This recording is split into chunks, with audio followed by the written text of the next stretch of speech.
Oh, nice breezy, cool day. Good day to do some work outside. Look at all the leaves.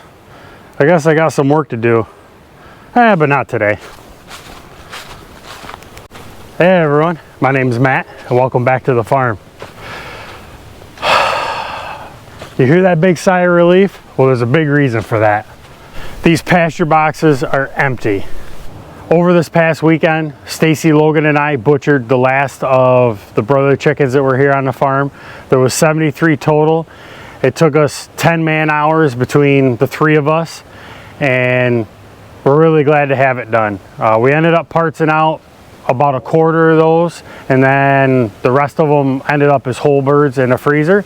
So we're going to be going to farmers market the last 3 weeks with frozen stock, and then whatever's left over is going to carry us through the winter months till we get to end of May, beginning of June of next year. So in this video, we're going to get the pasture boxes put away for the winter months, and some of the butchering equipment, it's already been all gone through, clean and prepped for the winter time. We're going to get that stuff put away too.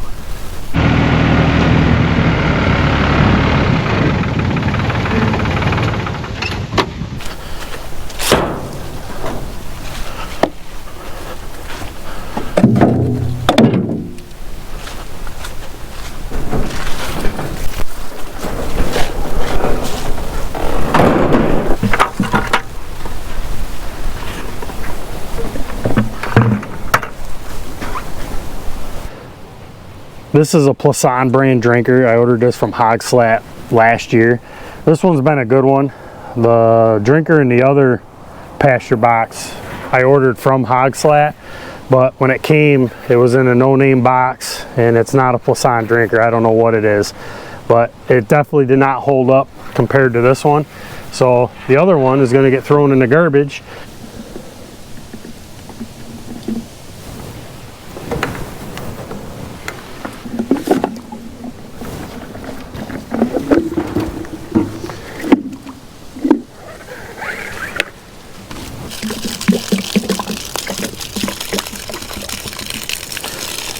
Got to empty that out.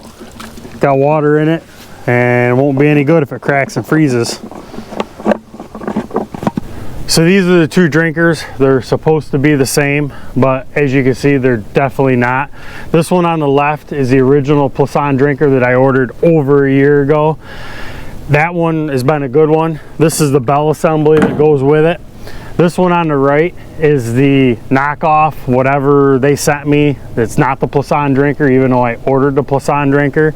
You can see the obvious differences, definitely in the size of the unit itself. I'm gonna keep it as from spare parts. I don't know if I'll ever use anything out of it, but I'm not gonna throw it away. I paid good money for it, so if I could salvage something out of it. But I am gonna be ordering another one, and it better come in like that one in the spring.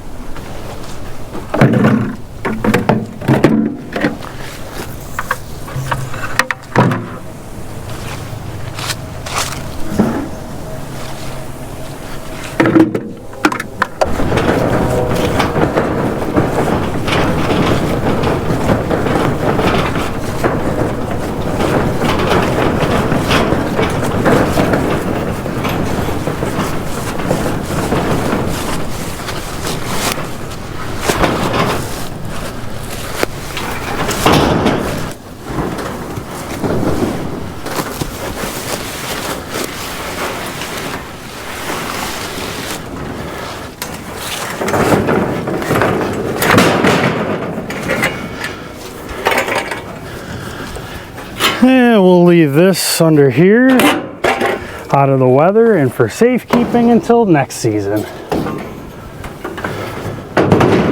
And we'll go put the other stuff away.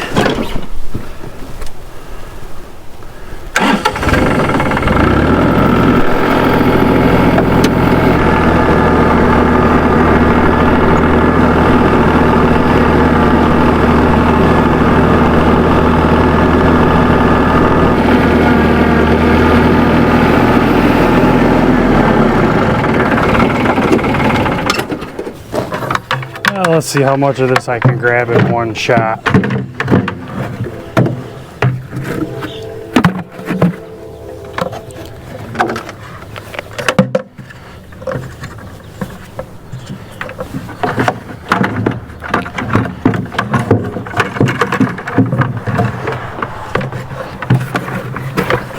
Nice little shelving unit that this stuff all goes on.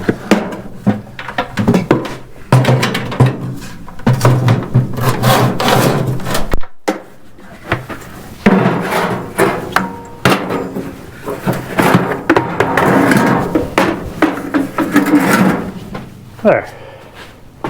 And we'll put the feeders back here behind Logan Super C.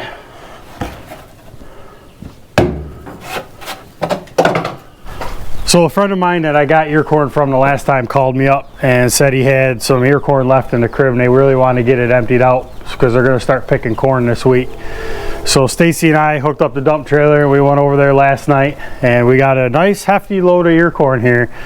So I got to get this transferred over into the gravity wagon that we're not using right now, just for storage until we're ready to use this. And then next time we got to grind feed, we've already got corn here on the farm ready to go.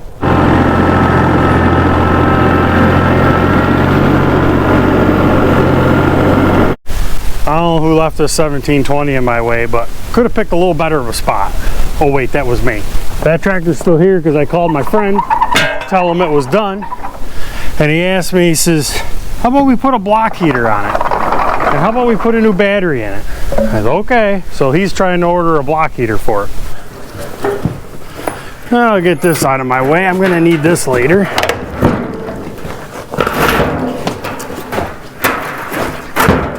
I think this is as good a spot as any. Good enough.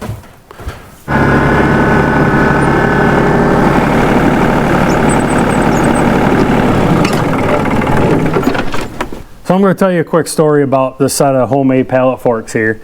This was a brainchild of mine. I was given the set of pallet forks and they're a set of, I think, 42-inch Bobcat forks. So I built this framework and it's 3-point hitch mounted. The pins are still here on the outsides, the top link receptacle. And that's the way I ran it on the tractor for a little while. Back mostly when mom and dad owned the place and my dad owned the tractor. But one day I wanted to do something. I wanted to pick something with the loader. I don't remember what. I says, you know, I wonder something. So I went and got a 2-inch wide ratchet strap, ran it underneath the bottom, hooked everything up, and I'm like, wow, that works pretty good. And it did. It worked real well, and that's the way I've been running them ever since. Eventually, I'd like to convert this over to quick attach and actually get a real set of pallet forks and a bale spear and a bunch of other stuff, but just haven't got that far yet. So right now, I'm just using a little bit of farmer ingenuity and using what I got.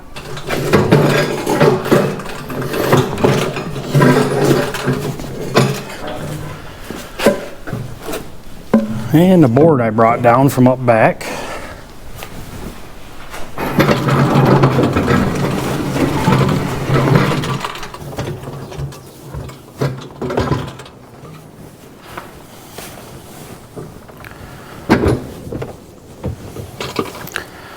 Well, let's move on to the next project.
So what's the story with this old hay grain elevator? Well, it belongs to a good friend of mine.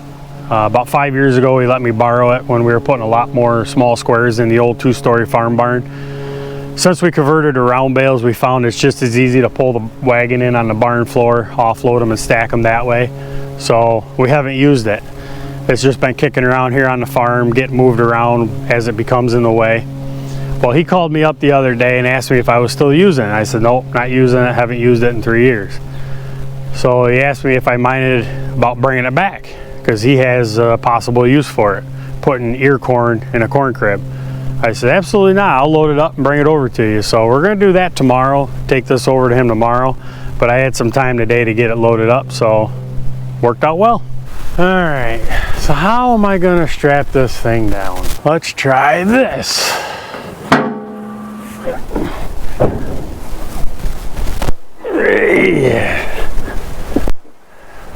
Well, I know what I'm going to do for the time being. This chain, wrap it around here, and then go through here, bring it around front.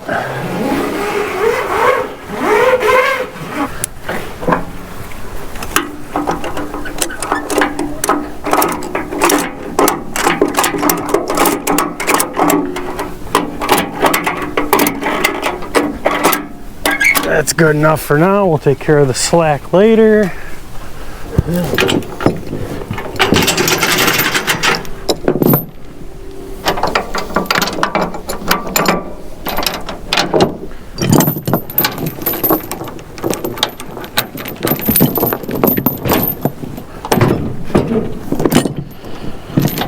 A little too tight.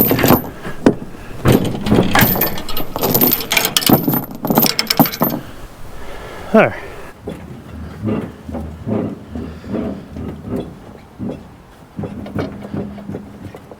I think I'll put one more strap back here just for a little bit of stabilization. But otherwise, it ain't going anywhere.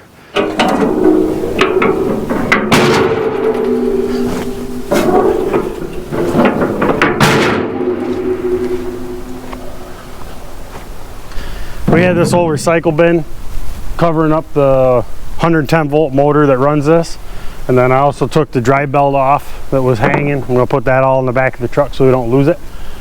So it's ready for a ride.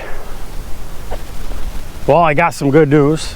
I got parts for this flat rack wagon.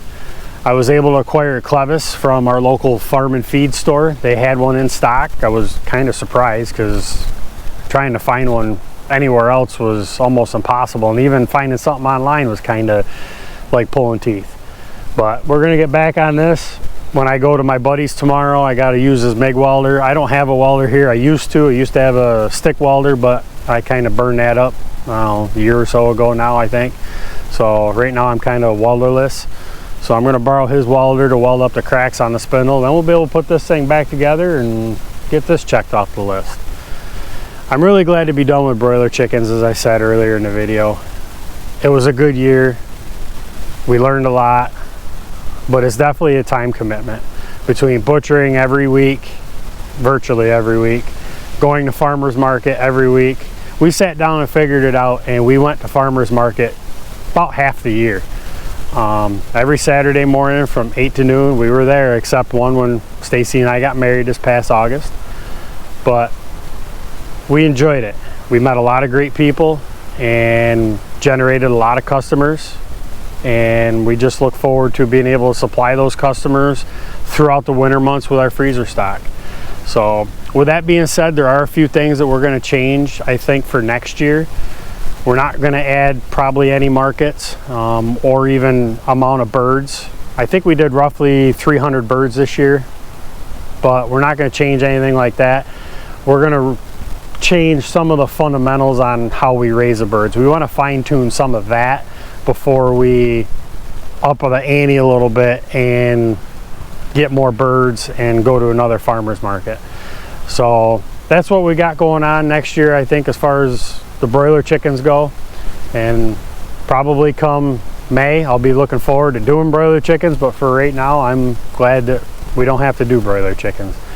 So if you liked the video, give it a thumbs up. If you like our channel, as always, we ask you to subscribe. We just went over 1,800 subscribers, and we greatly appreciate everyone that has hit that subscribe button.